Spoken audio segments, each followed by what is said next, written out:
You are listening to an emergency podcast system episode of Rumble with Michael Moore. I am Michael Moore, and let's get right to it. There is one absolute truth about Trump, and we all know it. He is a consistent, absolute, unrelenting, fearless, and professional liar. A serial liar. A factually proven liar. How many lies now has the Washington Post proven in these 4 years? Close to 25,000? That's a lie at least twice during every waking hour since 2016. Think of all the bad people you've known in your life, right? Even the worst ones, you couldn't say that about them. So why on earth would we believe him today? Has he suddenly earned your trust? No. Yet we're decent enough people to not want him to be sick, to wish him well.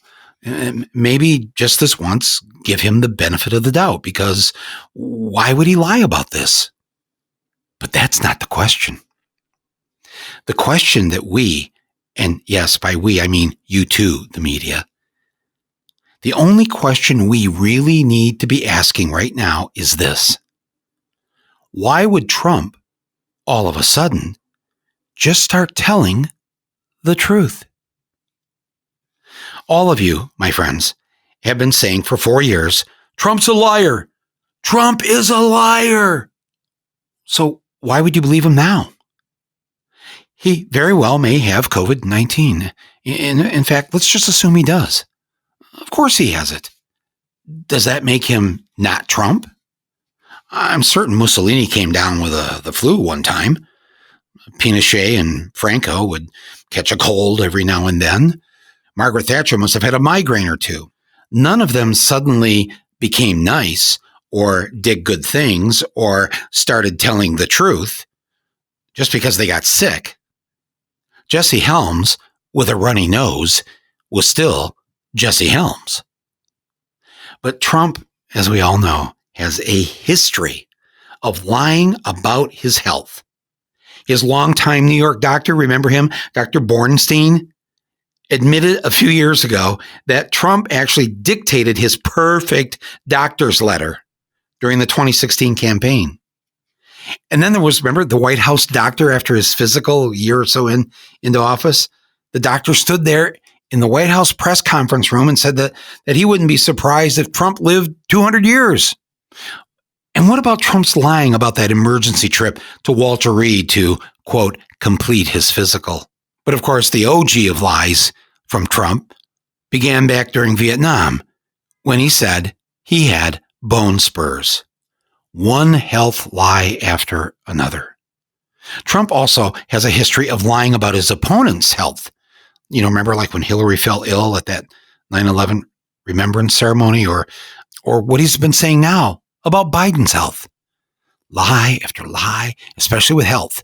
Lie, health, lie, lie, lie. So we must be skeptical.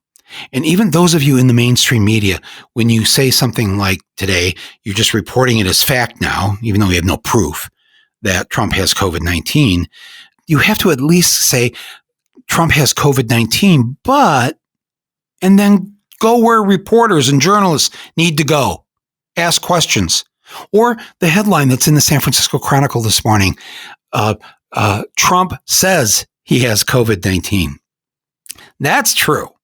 But they put in he says he has it because they have no proof. So listen, friends, we must all be skeptical here. I mean, we must always remain skeptical when it comes to Trump. Do I even need to say that? Yes, he may have it. But it's also possible that he's lying. That's just a fact. Nobody can challenge me on that fact that it's possible there may be some lying going on here. But, of course, you're thinking, well, why would he lie about this? I mean, what would he have to gain? I mean, it looks bad for him. He knows that. It's got to look bad because he's called it a hoax for 7 months. And he's totally mismanaged the government response to this virus. And then now he has it?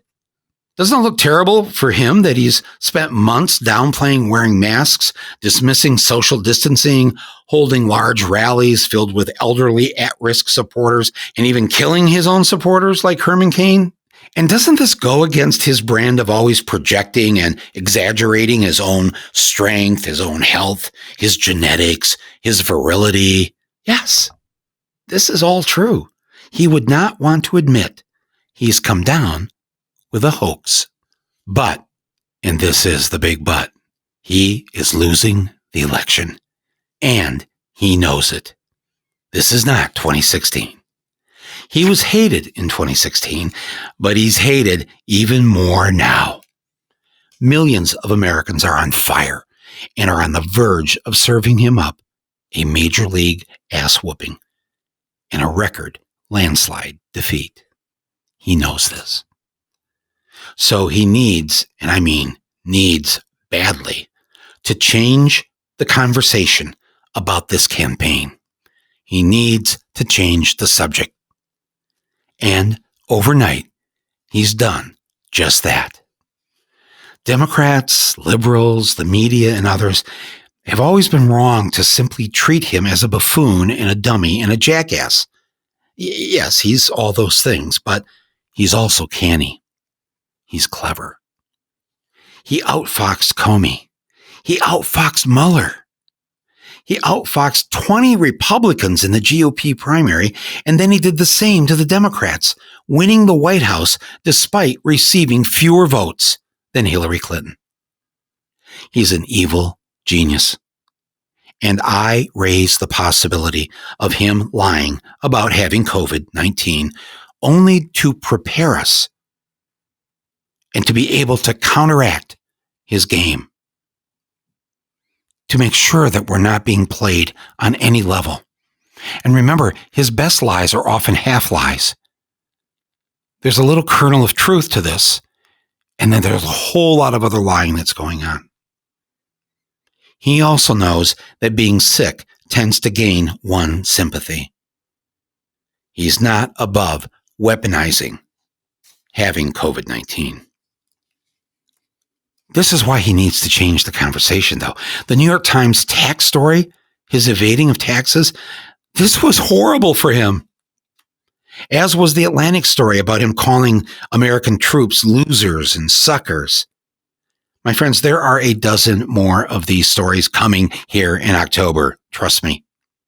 I mean, just last night, there were two of them. The New Yorker detailed how his campaign finance director, who's now Donnie Jr.'s girlfriend, was fired. She was fired from Fox News for, well, behaving like a typical Fox News host by sexually harassing her assistant and forcing Fox to pay a $4 million settlement to that assistant due to Don Jr.'s girlfriend's behavior as her boss.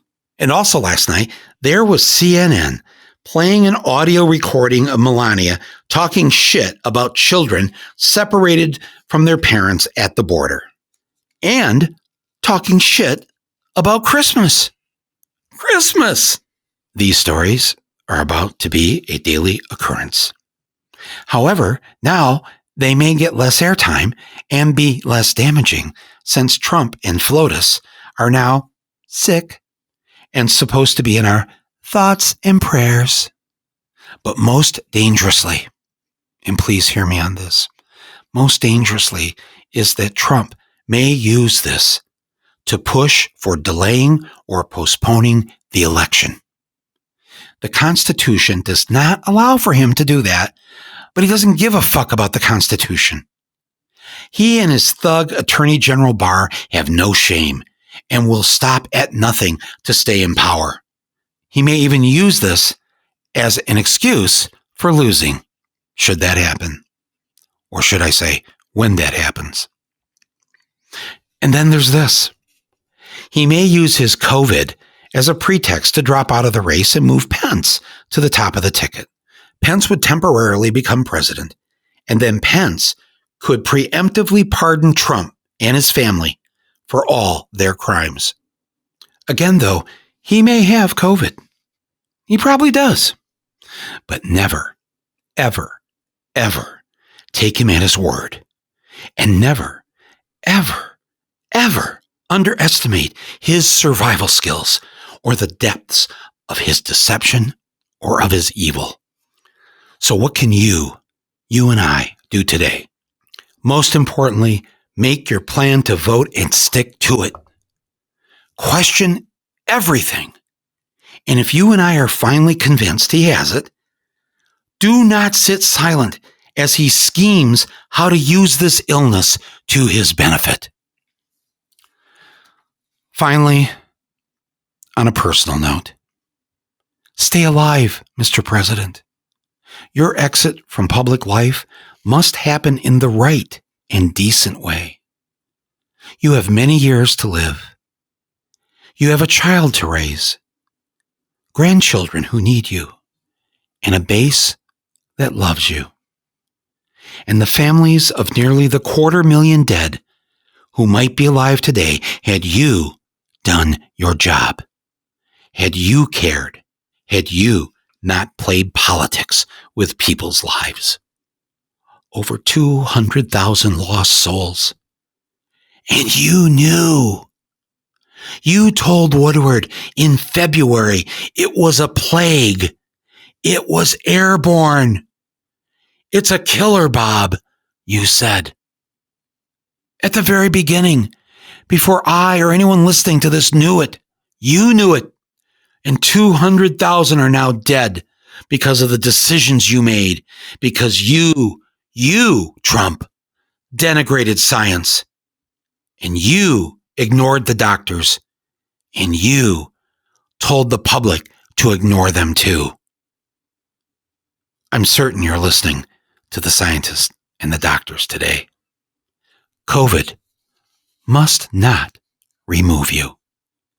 That's our job, with a pen and a ballot.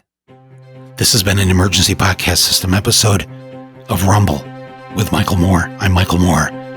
My thanks to executive producer Basil Hamden and editor Nick Quaz for getting up in the middle of the night so I could get this out to you first thing in the morning. Be safe and do well today. Thank you, everyone.